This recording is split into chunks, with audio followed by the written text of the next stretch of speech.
Welcome friend और Shri Ram classes Bikaner. दोस्तों, इस वीडियो में हम बात करेंगे भारत की नदियों पर। भारत की नदियाँ, अपवा तंत्र क्या होता है ये हम पहले बात कर चुके हैं राजस्थान ज्योग्राफी में। अपवा तंत्र सिंपल है, मैं यहाँ बता दूं कि अपवा तंत्र क्या होता है। अपवा क्या होता है? जब जल उच्च ढाल से निम्न ढाल की ओर बहता है। जब जल उच्च ढाल से निम्न ढाल की ओर बहता है तो हम उसे अपवाह कहते हैं। ठीक है, ये ध्यान रखना है। अब हमारे भारत में जो सामान्य अपवाह प्रणाली देखने को मिलती है उनमें एक है अरब सागरीय अपवाह प्रणाली, एक है बंगाल की खाड़ी की अपवाह प्रणाली और एक है प्रायद्वीपीय भारत की अपवाह प्रणाली। यानी हम उसको नदी तंत्र को विभाजित कर सकते हैं सिंधु नदी तंत्र में, ब्रह्मपुत्र नदी तंत्र, गंगा नदी तंत्र और प्रायद्वीपीय भारत का नदी तंत्र। तो अभी हम देखने वाले हैं हमारे भारत का सिंधु नदी तंत्र। भारत का हमारा जो सिंधु नदी तंत्र है उसको हम देखेंगे। यहां हम चलते हैं, रेड पेन से शुरू करते हैं। यहां कैलाश पर्वत,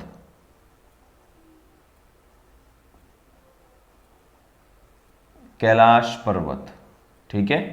इस कैलाश पर्वत से भारत की 3 महत्वपूर्ण नदियां निकलती हैं। आप जानते हैं कैलाश पर्वत से 3 महत्वपूर्ण नदियां कौन कौन सी हैं, बता सकते हैं क्या? कैलाश पर्वत से 3 महत्वपूर्ण नदियों में सिंधु, सतलज और ब्रह्मपुत्र। तो अभी हम निकालते हैं सतलज। इस सिंधु नदी का उद्गम, पहले सिंधु निकालते हैं, सतलज लास्ट में। तो सिंधु नदी, यहां पर एक ग्लेशियर है कैलाश पर्वत। कैलाश पर्वत कहाँ पड़ता है? तिब्बत में। ये भी आप जानते हैं कैलाश पर्वत कहाँ है? तिब्बत में।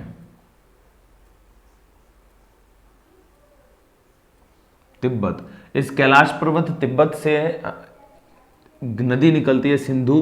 और नदी जिस ग्लेशियर से निकलती है उस ग्लेशियर का नाम है बोखरचू। क्या नाम है ग्लेशियर का? बोखरचू। इस बोखरचू नामक ग्लेशियर से नदी निकलती है। नदी का नाम है सिंगी खंबन।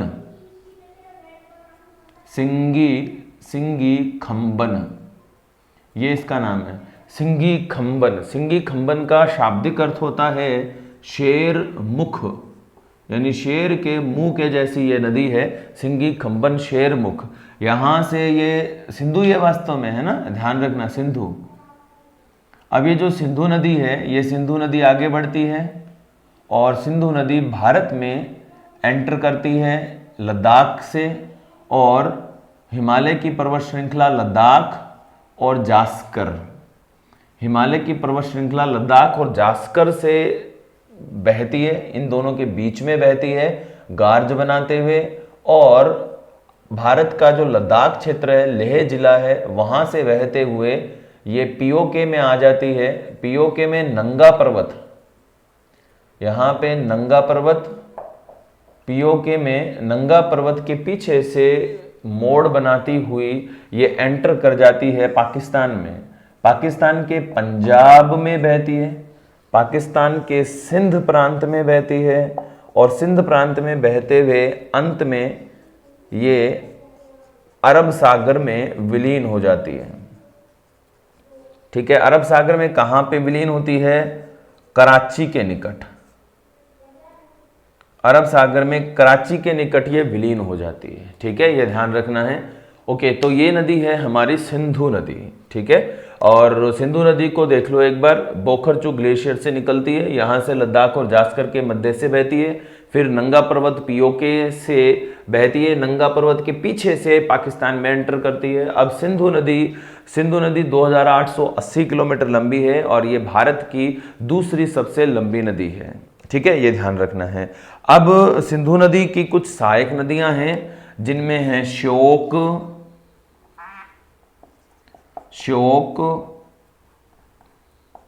शिगार, गिलगित, नुब्रा, काबुल। ये इसकी प्रधान सहायक नदियां हैं। इनके अलावा जो मुख्य हैं वो पंचनद। पंचनद में कौन आती हैं? पंचनद में झेलम, चिनाब, रावी, व्यास, सतलज, ये पंचनद इसकी सहायक है। तो शोक, शिगार, गिलगित, नुब्रा, काबुल, इसके अलावा झेलम, चिनाब, रावी, व्यास और सतलज, ये इसकी सहायक नदियां हैं। ठीक है, ये ध्यान रखना है। अब सिंधु नदी जो है ये 2880 किलोमीटर, जानी गए हैं अब भारत की दूसरी सबसे लंबी नदी है ब्रह्मपुत्र के बाद। सिंधु नदी को लेकर 1960 में, सितंबर 1960 में यहाँ पे कराची में भारत और पाकिस्तान के मध्य सिंधु जल समझौता हुआ था। सिंधु जल समझौते के अंतर्गत जवाहरलाल नेहरू और उधर से पाकिस्तान की ओर से अयूब खान ने भाग लिया और समझौते में ये हुआ तय कि झेलम, चिनाब, सिंधु, झेलम और चिनाब, सिंधु सहित झेलम और चिनाब नदियों के जल का 80% तो पाकिस्तान लेगा और 20% भारत लेगा। तो इसी को हम सिंधु जल समझौता कहते हैं। सितंबर 1960 में हुआ था और कहाँ हुआ था? ये कराची में। ठीक है, ये ध्यान रखना है। अब सिंधु की जो पंच नद हैं, सहायक नदियां, उनको हम बना लेते हैं। सबसे पहले निकालते हैं झेलम। झेलम नदी शेषनाग झील से निकलती है। शेषनाग झील, जम्मू कश्मीर। शेषनाग झील के निकट एक झरना है वेरीनाग। वेरीनाग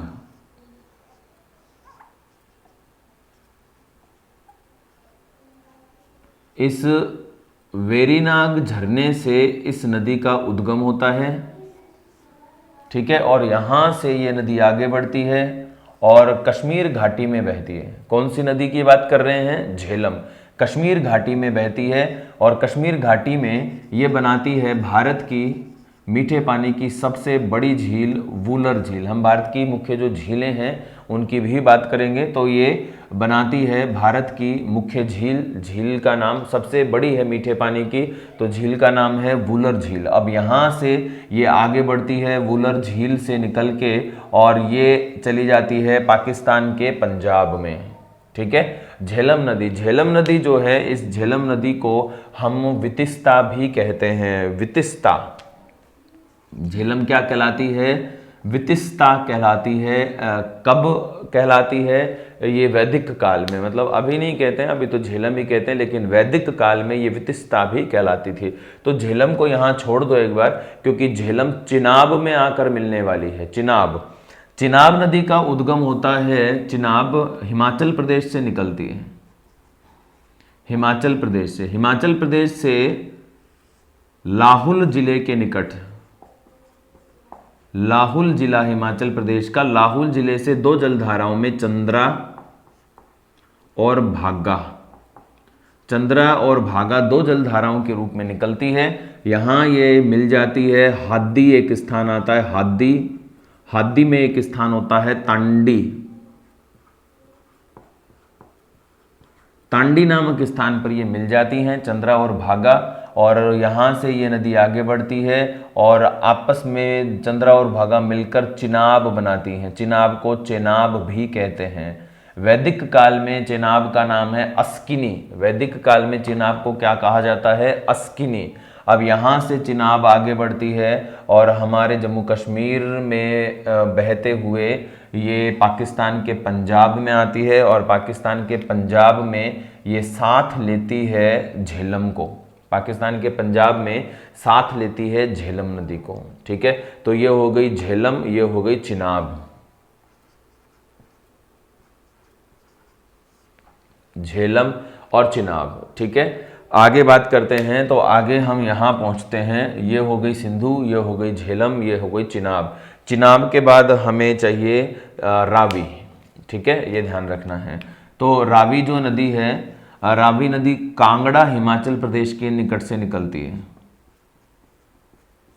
कांगड़ा हिमाचल प्रदेश से।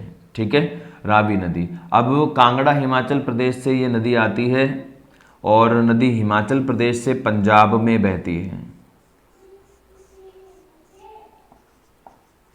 पंजाब, पंजाब के कुछ प्रसिद्ध स्थान है गुरदासपुर,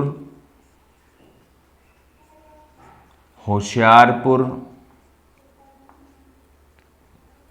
गुरदासपुर होशियारपुर से निकलती है और रावी पाकिस्तान के पंजाब में चली जाती है। पाकिस्तान के पंजाब में ये चिनाब नदी में ही विलीन हो जाती है। ये चिनाब, पाकिस्तान के पंजाब में हमारी जो रावी नदी है ये चिनाब में ही विलीन हो जाती है। ठीक है, ये ध्यान रखना है। रावी नदी के किनारे पाकिस्तान में लाहौर है, लाहौर। ठीक है, झेलम नदी के किनारे श्रीनगर है। ठीक है, ये ध्यान रखना है। ओके, तो ये हो गया हमारा रावी के किनारे लाहौर और रावी के किनारे गुरदासपुर, होशियारपुर, हिमाचल प्रदेश से ये निकलती है। ठीक है, आगे बढ़ते हैं। आगे जब हम आते हैं रावी के बाद तो हमें नजर आती है व्यास। व्यास नदी का उद्गम होता है हिमाचल प्रदेश से ही, ये भी हिमाचल प्रदेश से आती है। व्यास नदी का उद्गम होता है हिमाचल प्रदेश में, एक स्थान है व्यास कुंड।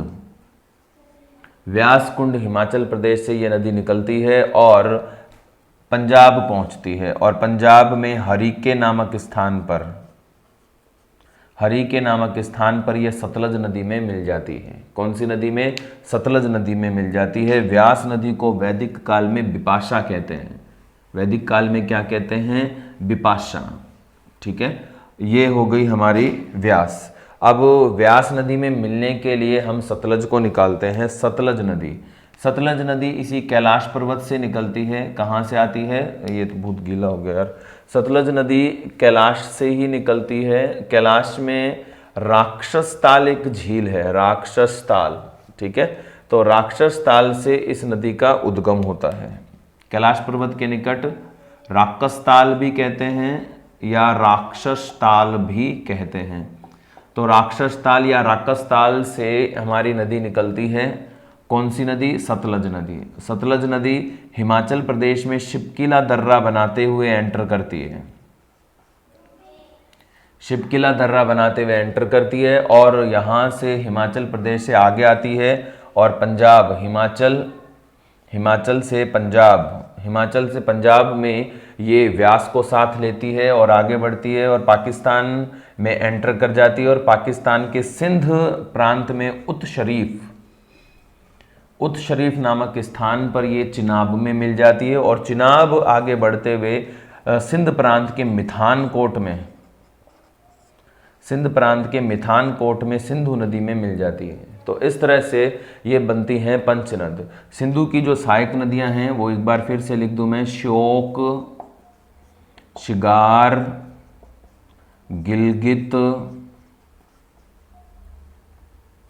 नुब्रा, जास्कर, काबुल,